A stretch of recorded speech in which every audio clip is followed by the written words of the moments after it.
Et c'est ça que j'adore avec la communauté automobile, des fans de voitures. C'est que tu as vraiment de tout. Tu peux avoir des petits vieux, tu as des jeunes qui sont passionnés, tu as des voitures que tu peux avoir pour 20 000 $, tu en as qui en valent 200 000.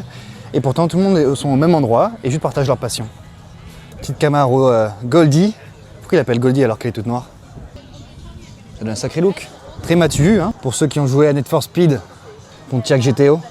C'était le rêve ça sur Need for Speed Most Wanted. Est-ce que je dis des conneries?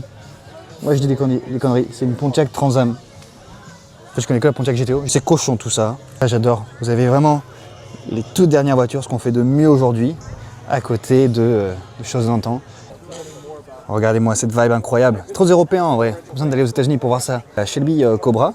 Et si vous avez vu avec la personne qui avait construit une réplica de Shelby, il vous disait que la seule différence, c'était les arceaux derrière. Et là on voit que c'est asymétrique. Et ça c'est, j'essaie de retrouver le nom. Mais ce qu'il faut savoir, ce sont les voitures des années 60-70, et c'était pendant la course à l'espace en fait. Et du coup, les designs des voitures étaient vachement inspirés en fait, de l'aéronautique. C'est pour ça que les voitures de l'époque, elles ont toutes des wings comme ça, très longues, très affûtées. Et franchement, si vous l'avez derrière, ça fait vraiment on dirait vraiment un avion. En fait, quand tu regardes les jeux là, comme Fallout Shelter, etc., en fait, ils sont juste inspirés des années 70. Hein. Je paierais pour voir cette époque-là. Les gens qui bouffent.